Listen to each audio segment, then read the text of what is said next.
함께 보실 하나님 말씀은 사도행전 4장 23절에서 31절까지의 말씀입니다.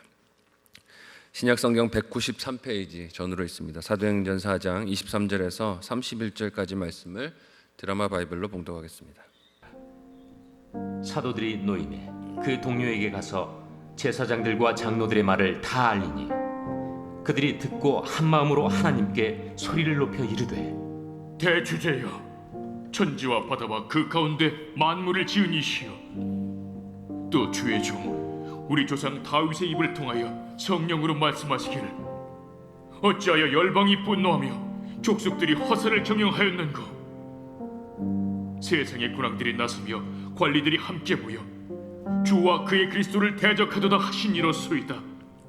과연 헤롯과 본디오 빌라도는 이방인과 이스라엘 백성과 합세하여 하나님께서 기름 부으신 거룩한 종 예수를 거슬러 하나님의 권능과 뜻대로 이루려고 예정하신 그것을 행하려고 이 성에 모였나이다.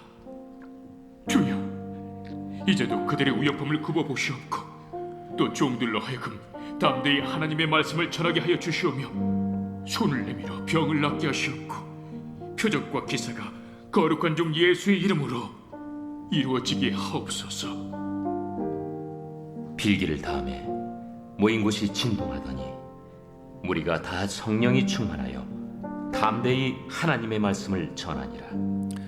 아멘. 함께 읽은 본문의 말씀을 가지고 응답하시는 기도라는 제목으로 같이 말씀 나누고 기도하도록 하겠습니다. 성령으로 충만한 베드로와 요한은 권세를 가진 종교 지도자들의 위협에도 불구하고 오직 예수만이 구원을 주시는 이름 되심을 고백하고 복음을 전했습니다. 그러나 자기 생각과 권력에 대한 염려로만 충만한 그들은 복음을 듣고 회개하고 돌이키는 것이 아니라 어떻게 합니까? 더 복음의 길을 막기 위해서 강하게 위협을 하죠. 예수의 이름으로 말하지 말고 가르치지 말라고 합니다. 눈에 보이는 권력자들이 아니라 자신들을 구원하시는 영광된 하나님의 사랑 또 사명을 생각한 사도들은 예수님께 권위를 두고 그렇게 나아가서 그들의 요구를 거절하고 반대하고 자신들은 계속 복음을 전할 것을 천명했습니다. 이 땅에서의 생명만 생각하고 자신들의 안위만 염려한다면 할 수 없는 선택과 반응이 아니겠습니까? 자신들을 죽일 수도 있는 권세를 가지고 있는 사람들의 협박이었어요. 하지만 사도들은 하나님께서 이 모든 과정을 돌보시고 인도하시기에 종교 지도자들이 분노하고 그들을 해치려고 해도 베드로와 요한은 그럴 수 없다는 것을 믿고 신뢰하며 하나님을 의지하고 나아갑니다. 그래서 어제 본문에서 그들은 노임을 받게 되죠. 하나님의 은혜로 그들은 노임을 받게 됩니다. 그리고 노임을 받은 베드로와 요한은 다시 주어진 생명과 기회를 어떻게 사용한다고 오늘 본문이 말하고 있습니까? 함께 오늘 본문의 23절에서 26절을 같이 한 목소리로 읽어보도록 하겠습니다. 같이 읽습니다. 시작. 사도들이 노임에 그 동료에게 가서 제사장들과 장로들의 말을 다 알리니 그들이 듣고 한 마음으로 하나님께 소리를 높여 이르되, 대주제여, 천지와 바다와 그 가운데 만물을 지은 이시요, 또 주의 종 우리 조상 다윗의 입을 통하여 성령으로 말씀하시기를, 어찌하여 열방이 분노하며 족속들이 허사를 경영하였는고. 세상의 군왕들이 나서며 관리들이 함께 모여 주와 그리스도를 대적하도다 하신 이로소이다. 아멘. 권력자들의 손에서 놓인 베드로와 요한은 동료들, 즉 다른 사도들에게로 가서 자신들을 위협한 사람들, 즉 제사장들과 장로들의 말을 다 이야기합니다. 자신들이 무슨 협박을 받았는지를 세세하게 다 전해주는 것이에요. 그 말의 내용이 무엇이었습니까? 예수의 이름으로 말하지도 말고 가르치지도 말라 하는 위협이었어요. 풀어주기는 풀어주는데 다시 가서 네가 이 일을 하면 너희를 죽이겠다라고 협박을 한 것이죠. 이는 지금 자신들이 하고 있는 일들이 현재의 삶을 어렵게 하고 앞으로 미래의 고통과 어려움이 찾아오게 될 것을 예상할 수 있는 말인 것을 알 수 있습니다. 어떻게 들으면 어떻게 들릴까요? 낙심이 되고 또 마음의 절망이 될 수 있지 않을까요? 내가 사랑하는 예수님을 전하는 일인데 왜 이런 어려움이 찾아오는가, 마음에 낙심이 밀려들 수도 있을 것입니다. 근데 우리가 어떤 일이든 무엇이 중요합니까? 해석이 중요하잖아요. 벌어지는 상황이 무슨 일인가 해석이 중요합니다. 표면적으로 들을 때에는 힘 있는 자들이 협박하는 소리로만 들릴 그 말들에 대해 사도들은 어떻게 반응을 합니까? 기도를 합니다. 낙심하는 게 아니라 하나님 앞에 이 문제를 가지고 나가서 기도를 해요. 그런데 그 기도가 자신들이 당한 위협에 대해 자신들의 걱정과 염려를 쏟아놓는 내용이 아닌 것을 봅니다. 하나님, 복음 전하는데 이런 위협을 당합니다. 어떻게 하면 좋습니까? 호들갑을 떨고 걱정하고 염려하고 떠는 기도가 아니에요. 성령으로 충만한 사도들이 하나님께 드리는 기도의 첫 내용이 무엇입니까? 하나님께서 천지 만물을 만드시고 그 모든 것을 경영하시는 주관자가 되심을 고백합니다. 하나님이 주인이십니다. 하나님이 이 모든 상황을 다스리고 계십니다 하는 것을 먼저 고백해요. 사도들이 어떤 어려움과 핍박을 당해도 하나님이 알고 계시다는 거예요. 하나님이 다 알고 계십니다. 이 상황을 알고 계시고 하나님이 붙들어 인도하심을 내가 믿습니다 하는 고백을 하는 것이죠. 또한 그들이 종교 권력자들에게 당한 일들에 대해서도 사도들은 말씀으로 해석을 합니다. 이게 어떻게 이런 일이 일어날 수 있는가가 아니고요, 말씀으로 이 일을 해석을 해요. 오늘 우리가 읽은 25절과 26절의 말씀은 그 출처가 시편입니다. 시편 2장 1절에서 3절까지의 말씀을 우리 같이 한 목소리로 읽어보도록 하겠습니다. 같이 읽습니다. 시작. 어찌하여 이방 나라들이 분노하며 민족들이 헛된 일을 꾸미는가? 세상의 군왕들이 나서며 관원들이 서로 꾀하여 여호와와 그의 기름 부음 받은 자를 대적하며 우리가 그들의 맨 것을 끊고 그의 결박을 벗어버리자 하는도다. 아멘. 구약의 본문인 이 시편의 말씀은 많은 유대인들도 알고 암송하는 말씀이었을 것입니다.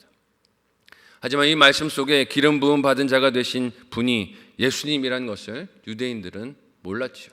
믿지도 않았습니다. 알았다면 어떻게 그렇게 계략을 세워서 거짓 증거로 예수님을 못 박아 죽이고 그 복음을 전하는 사도들을 위협할 수가 있겠습니까? 그러니까 말씀을 줄줄 외우는데 그게 해석이 되지를 않는 것이에요. 그것이 자신들을 구원으로 부르신 예수 그리스도를 향한 약속이라는 것을 알지를 못하는 것입니다. 하지만 성령으로 충만한 사도들은 어떻습니까? 시편의 말씀이 오늘 자신들이 만나는 핍박과 그리고 거기서 드러나게 하시는 신앙이 나타나는 길이라는 것을 깨달아 알고 해석하게 되었습니다. 해석이 된 것이죠. 그러니 권세자들의 위협을 받았어도 거기서 무엇을 봅니까? 내가 복음을 전하는데 어떻게 이런 일을 만나가 아니라 하나님의 말씀이 성취되고 있구나. 이것이 종교 지도자들이 우리를 박해하는 것이 주의 말씀이, 하나님의 말씀이 이루어지는 것이구나 하는 것을 보고 있는 것이, 하나님의 말씀이 예고했던 것과 그 예고된 말씀이 핍박 속에서도 이루어지고 있음을 보는 것입니다. 뭐가 보이는 겁니까? 비밀이 보이는 것이죠. 똑같은 현상과 상황 속에서도 하나님이 담아두신 비밀이 보이고 해석이 되는 것입니다. 그러니 기쁘고 감격이 있지 않겠습니까? 핍박을 당해도 기쁜 것이에요. 하나님이 보여주신 뜻이, 은혜가 보이기 때문입니다. 그래서 무엇을 간구하고 기도합니까? 함께 오늘 본문 27절에서 29절을 한 목소리로 하이라이트 된 부분을 주의하면서 읽어보도록 하겠습니다. 같이 읽습니다. 시작. 과연 헤롯과 본디오 빌라도는 이방인과 이스라엘 백성과 합세하여 하나님께서 기름 부으신 거룩한 종 예수를 거슬러 하나님의 권능과 뜻대로 이루려고 예정하신 그것들을 행하려고 이 성에 모였나이다. 주여 이제도 그들의 위협함을 굽어보시고 또 종들로 하여금 담대히 하나님의 말씀을 전하게 하여 주시오며. 아멘.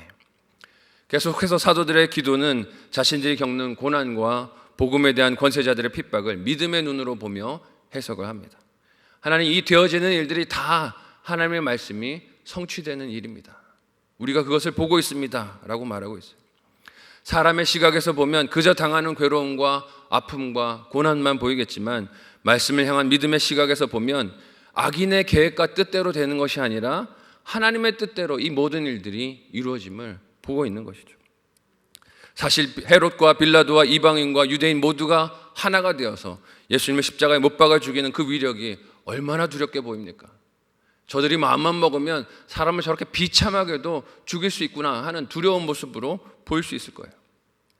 하지만 사도들의 기도는 하나님을 적대하는 자들의 연합이 아무리 대단해 보여도 그것이 성취하는 것은 사람의 뜻이 아니라 누구의 뜻인 것을 보고 있습니까? 하나님의 뜻인 것을 보고 있습니다. 하나님이 죄인들을 구원하시려는 그 뜻이 이루어지는 것을 보고 있어요. 그 믿음이 있으니 구하는 것이 무엇입니까? 자신들의 안전이나 편안함이 아닙니다. 권세자들이 좀 힘을 잃고 우리를 협박하지 못하게 해주십시오, 이걸 기도하는 게 아니에요. 구하는 것이 무엇입니까? 오늘 말씀해 보니 핍박 속에서도 자신들이 담대하게 하나님의 말씀을 전할 수 있게 해달라고 기도하고 있어요. 그것이 그들의 기도 제목입니다. 어떤 일과 문제 앞에서도 말씀을 전할 수 있는 용기를 내는 것이 사도들이 바라는 소망이고 갈망인 것을 보게 됩니다. 얼마나 놀라운 기도입니까? 늘 구하는 것이 나의 물질적인 필요, 나의 어려움이 해결되는 것, 건강과 땅의 것인 사람은 경험해 볼 수 없는 기도와 그 응답의 기쁨이 아니겠습니까? 사도들은 핍박을 받는 상황에서 말씀으로 자신들이 처한 형편과 상황, 그리고 그 속에서도 하나님이 맡기신 사명을 분별하여 기도로 아뢰입니다. 사명 감당하게 해주십시오. 하나님, 이 자리에서 사명 감당하게 해주십시오. 기도하고 있어요. 이런 기도가 우리의 기도를 통해서도 하나님을 향해 고백되기를 예수님의 이름으로 간절히 소원하고 축복합니다. 이런 말씀의 해석이 내 삶과 형편을 바라보는 눈이 될 때 우리는 오늘 어떤 일과 어려움을 만나도 거기서 만나는 실패하지 않는 하나님의 뜻, 하나님의 계획을 보며 기뻐할 수 있을 줄로 믿습니다. 계속해서 사도들은 하나님의 말씀을 전할 수 있는 삶을 위해 무엇을 기도합니까? 함께 30절을 한 목소리로 읽어보도록 하겠습니다. 같이 읽습니다. 시작. 손을 내밀어 병을 낫게 하시옵고 표적과 기사가 거룩한 종 예수의 이름으로 이루어지게 하옵소서 하더라. 아멘. 사도들은 기도하며 자신들이 손 내밀어 간구할 때 질병으로 고통당하는 이들이 치유되는 은혜를 베풀어 주시고 표적과 기사가 예수님의 이름으로 이루어지게 해달라라고 기도합니다. 여기서 중요한 것은 무슨 표적과 기사가 나타나는 것이 아니라 누구의 이름으로 이 일이 되게 해달라는 거예요? 예수님의 이름으로 이 일이 되게 해달라 하는 것이에요. 단지 자신들에게서 신비한 능력이 나타나게 해달라는 것이 아닙니다. 하나님의 말씀이 전해지고 듣는 이들이 말씀을 듣고 복음을 듣고 하나님께 돌이킬 수 있도록 기도에 응답하시는 하나님을 보여달라는 거예요. 하나님의 주권과 신실하심을 보여달라고 간구하는 것입니다. 목표는 내 이름을 위해서가 아니라 누구의 이름을 위해서입니까? 예수님의 이름을 위해서 이 일을 이루어 달라는 것입니다. 베드로와 요한처럼 예수님의 이름으로만 구원을 얻게 하시는 하나님을 온전히 증거하게 하는 길을 가기 원하는 사도들의 마음을 우리가 느낄 수 있습니다. 이런 기도가 하나님의 마음을 얼마나 기쁘게 하고 하나님의 마음에 합한 것일까요? 그래서 하나님이 그 기도에 오늘 본문에 어떻게 응답을 하십니까? 함께 오늘 본문 마지막 31절을 한 목소리로 읽어보도록 하겠습니다. 같이 읽습니다. 시작.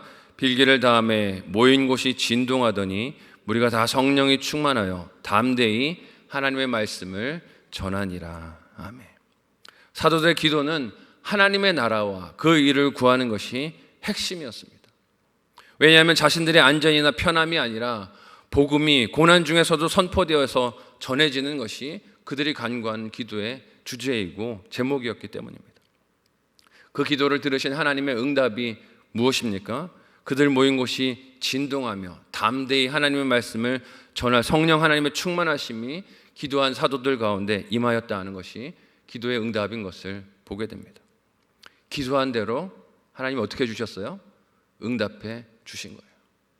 기도한 대로, 간구한 대로 하나님이 응답해 주셨습니다. 하나님의 말씀을 담대하게 전하게 해달라는 것이 그들의 기도였는데 그대로 응답하신 하나님의 은혜를 보게 됩니다. 사도들의 기도를 보며 나의 기도와 나의 구하는 것들을 돌아보게 됩니다. 우리는 기도 응답 여부에 민감하지만 정작 무엇을 구하는지 돌아보는 일에는 둔감하지 않습니까? 내가 무엇을 하나님께 간구하고 있는지 생각해 봐야 하지 않겠습니까? 고난과 박해 속에서도 말씀으로 하나님의 뜻을 분별했던 사도들은 구하는 기도도 하나님의 뜻에 합하여 응답을 받았습니다. 저와 여러분의 기도도 그와 같으시기를 예수님의 이름으로 간절히 소원하고 축복합니다. 아멘.